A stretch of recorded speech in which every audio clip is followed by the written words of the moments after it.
voilà, donc bonjour à tous. Ici, on va travailler un peu sur image projetée, puisque la partie gauche du tableau nous permet, comme à l'école, non seulement d'écrire, mais aussi de projeter. Alors pourquoi je vous montre ceci? Pour que vous sachiez où on va travailler. Donc ça, c'est le cours de référence. On est à la page 1 des exercices. C'est l'exercice 2. Je reviendrai sans doute vraisemblablement sur l'exercice 1, qui est comment on vérifie si un nombre est bien la solution d'une équation. Même si de toute façon, on va le faire assez souvent quand on résoudra des équations, vous allez le voir. Donc ici, on va surtout s'atteler à cet exercice 2. Donc ce sont les exercices les équations qui sont en jaune que je vais faire avec vous. Donc dans l'exercice 2, la série 1, il y a les 4 premières, 1, 2, 3, 4, et E, F, G, I, J, K dans la série 2, dont vous avez effectivement aussi les résolutions fin de chapitre. On va aussi s'atteler à faire celle-là. Ici, on est dans quelque chose de facile, c'est un peu pour appréhender le début. Dans les prochaines vidéos, on verra des stratégies pour résoudre des équations beaucoup plus compliquées avec des fractions et des parenthèses. Donc, une chose est importante, en plus du respect de l'égalité, comme nous l'avons vu la fois précédente, dans la vidéo juste avant, une chose est importante, s'arranger pour avoir l'équation la plus facile possible. Alors, l'équation la plus facile possible, c'est ça. Si je vous demande quelle est la valeur de x, vous allez me dire 5. Oui, effectivement, x est tout seul à gauche, dans le membre de gauche, je veux dire. Donc c'est assez simple de l'isoler. Pareil, si vous avez bien sûr... on pourrait imaginer, x vaut racine de 2, c'est tout.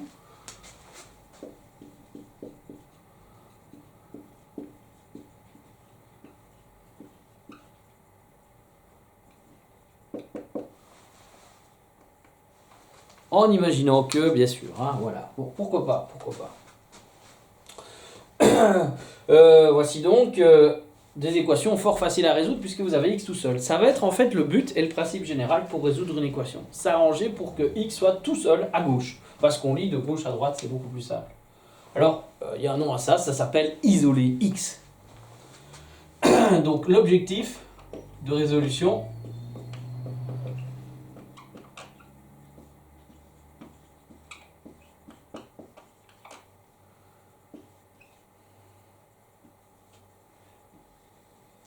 c'est ça. Il faut à tout prix s'arranger pour isoler x. Alors comment on s'arrange pour isoler x? On va enlever tout ce qui gêne, tout ce qui empêche d'avoir x tout seul dans le membre de gauche. Voilà. Donc on va y aller mollo. Donc on prend la première équation. Donc je rappelle qu'on est dans l'exercice 2 en série 1 et que là normalement on fait les 4 premières pour ceux qui ont cours. Qu'est-ce qui nous empêche d'avoir x tout seul? Ici, plus 12. Plus 12, effectivement, si vous voyez, je mets la main là, tout va bien. X vaudrait 36, mais on a un plus 12 qui gêne ici. Alors, on va revenir sur ce qu'on a vu dans la vidéo précédente, où on a vu qu'on pouvait enlever, en fait, un même nombre aux deux membres d'une égalité. Une équation, je rappelle, c'est sa définition même, c'est d'abord et avant tout une égalité. Donc, on va utiliser ce principe. Je vais enlever 12 dans le membre de gauche, je vais enlever 12 dans le membre de droite.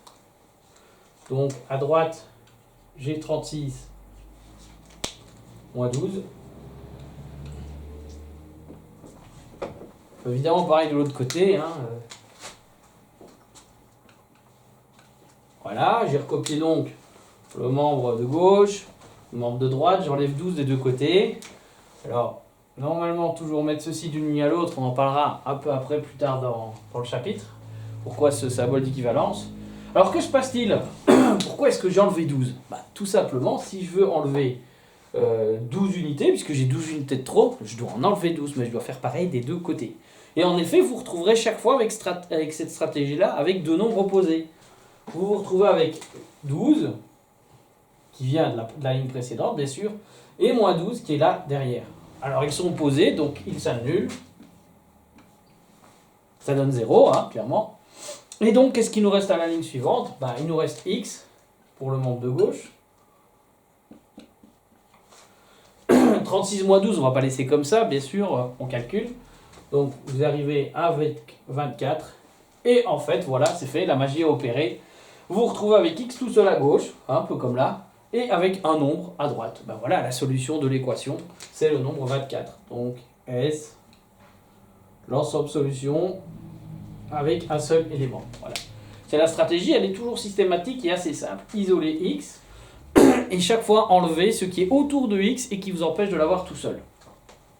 Donc dans l'exemple suivant, ici, c'est moins 17 qu'il faut enlever. Alors attention, ici, c'est bien une quantité négative, c'est le nombre moins 17. J'en ai parlé tout à l'heure. Le plus facile pour annuler un nombre, bien sûr, c'est de lui additionner son opposé. La somme fera toujours 0. Donc l'opposé de moins 17, ce qui va l'éliminer, c'est un plus 17. Donc ici, cette fois-ci, comme on veut éliminer un nombre négatif, on va rajouter aux deux membres de l'égalité. Donc, je vais faire plus 17 là-bas. Je peux l'écrire à peu près où je veux. Je vais le remettre comme tout à l'heure, juste avant l'égalité. Parce que ce sont des termes ici. L'ordre n'a pas vraiment d'importance. Et donc, j'ai toujours bien moins 17 plus x. Je peux permuter pour qu'ils soient l'un à côté de l'autre. Je crois que vous avez compris. On a le moins 17 original là. On a rajouté 17. Voilà les deux opposés. Ils s'annulent. Bien sûr, on a rajouté 17 de l'autre côté aussi. Qu'est-ce qui reste dans le membre de gauche? Il reste de nouveau x tout seul. Donc objectif atteint, il est isolé. Et 17 plus 17, ça fait très souvent 54. Voilà. Et vous avez de nouveau résolu votre équation. Donc la solution de l'équation est le nombre 54. Voilà. Bon, c'est assez simple. Alors, on a aussi vu qu'on pouvait diviser ou multiplier, etc. une égalité par un même nombre. Voilà un cas aussi. Là, on a une multiplication. Je rappelle, on cherche toujours à avoir x tout seul. Mais on a 2 fois trop. Hein. Il n'est pas noté, mais 2x, n'oubliez pas, c'est 2 fois x. On a vu le chapitre fraction juste avant. Donc, ici, la seule façon d'éliminer un 2 fois x, voilà, la réciproque de la multiplication, c'est la division. On a 2 fois trop, donc il faut diviser par 2. Ça veut donc dire que je vais diviser par 2 à gauche.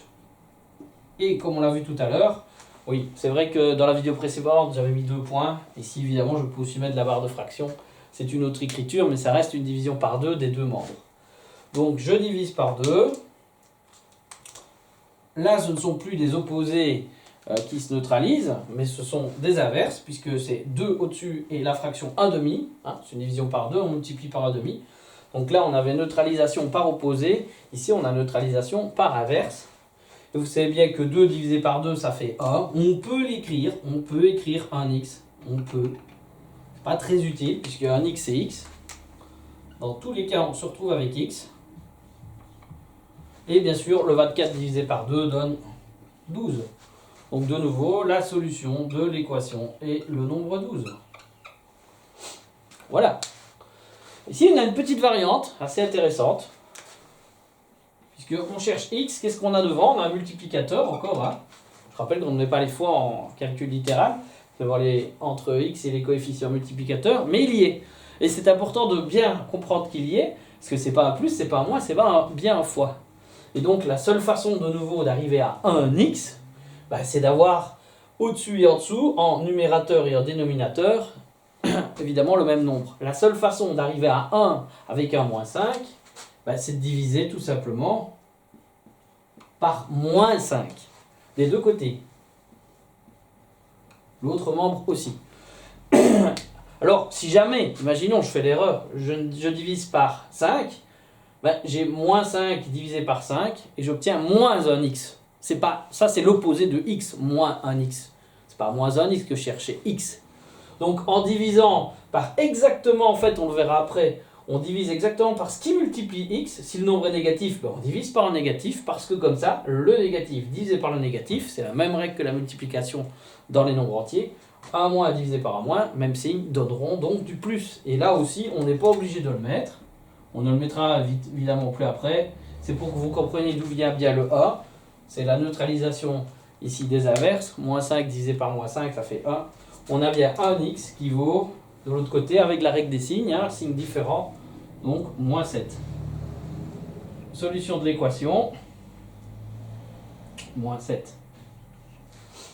Donc série 2, exercice 2, le F. De nouveau ici, ce qui nous empêche d'avoir x tout seul, je ne les avais pas soulignés dans la première ligne, c'est le moins 42. Il faut éliminer moins 42, donc on va rajouter son opposé. Donc on va rajouter 42. Donc on rajoute bien sûr 42 des deux côtés. À droite, on se retrouve avec 0 plus 42. Et là, on a toujours moins 42 plus x. Donc, en opposé, on a bien sûr moins 42 d'avant, le plus 42 qu'on a rajouté. On l'a mis des deux côtés, donc l'égalité, elle est conservée. Ces deux-là, bien sûr, s'annulent. Qu'est-ce qu'il reste évidemment? X égale, voilà, et 42 de l'autre côté. Bon. C'est assez trivial quand on voit l'exercice. Vous allez me dire à quoi ça sert de faire un truc si compliqué pour résoudre un truc que j'aurais pu directement. Parce que la méthode qu'on voit ici va permettre de résoudre des exercices beaucoup plus compliqués avec fractions, parenthèses, exposants éventuellement après. Donc il faut d'abord apprendre une méthode sur des exercices de difficulté facile à moyenne avant de pouvoir l'exporter dans des exercices d'une beaucoup plus grande difficulté. Voilà. Donc ici, la solution de l'équation, c'est le nombre 42. Voilà. Alors, le petit dernier ici, alors x est à droite. Dans le membre de droite, on pourrait aussi éliminer l'isolé à gauche, ou on peut se dire aussi, tout simplement, ben je sais lire les maths des deux côtés, hein. Donc je peux lire moins 51 égale x moins 28, mais je peux aussi très bien retourner les choses. X moins 28 égale moins 51. L'égalité, bien sûr, se lit dans les deux sens en mathématiques, heureusement, j'ai envie de dire. J'avais oublié des petits symboles d'équivalence là-bas. Voilà, qui est fait. Ce qui nous empêche donc d'avoir x tout seul, de isoler x, pardon, d'habitude je le fais en vert, c'est moins 28. Hein. Donc pour éliminer moins 28, on va rajouter 28 aux deux membres, plus 28, plus 28. Donc dans le membre 2, membre de droite, on a moins 51 plus 28. Là, on a toujours le x moins 28. Que voilà. On tombe forcément sur deux opposés, puisqu'on s'est arrangé pour rajouter du 28 dans la sauce, qu'on a bien sûr mis des deux côtés, pour respecter le principe de la balance et de l'égalité, comme faire vidéo d'avant. Du coup, ces deux-là s'annulent. Qu'est-ce qui reste? On monte de gauche x tout seul, c'est fini. Et là, on a 51 plus 28. Voilà qui est fait. Et on note bien sûr la solution.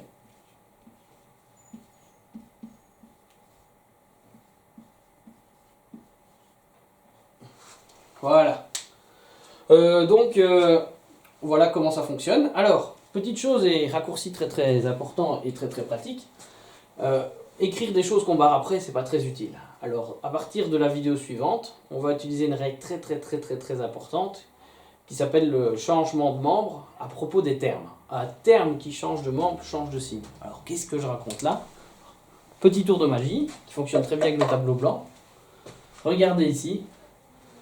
Si j'efface ce que j'ai barré, ce qui est tout à fait logique et cohérent, plus 12 moins 12, ça fait 0, je peux les effacer. Voilà, il s'agit de bien viser, bien sûr. Voilà. Et bien, vous constaterez tout simplement que c'est comme si le plus 12 était passé de l'autre côté pour isoler x, mais avait changé de signe. Ouais, vous allez me dire, c'est une coïncidence. Bah, pas tant que ça. Là, de nouveau, si j'efface moins 17 et plus 17, voilà. Qu'est-ce qui se passe? J'avais moins 17 à gauche. Le terme, j'ai bien dit le terme est passé à droite avec un plus 17, tout simplement. Alors on peut encore le vérifier ici. Vous aviez moins 42. Si on efface bien sûr ce qui s'annule, c'est donc comme ça qu'on fera nos équations plus tard. Quand on a envie de se débarrasser d'un terme, on l'enverra de l'autre côté en changeant son signe, c'est ça qui est très très important.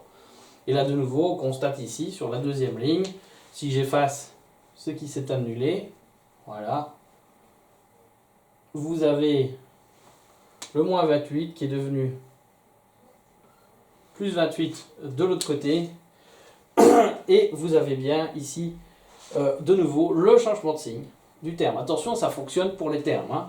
Il n'est pas question pour les fois d'envoyer de l'autre côté. Non, la seule chose qui permet d'annuler une multiplication, c'est bien une division. Et s'il fallait, pour annuler une division, ce serait une multiplication. Mais pour tout ce qui est terme, c'est ça que dit la règle.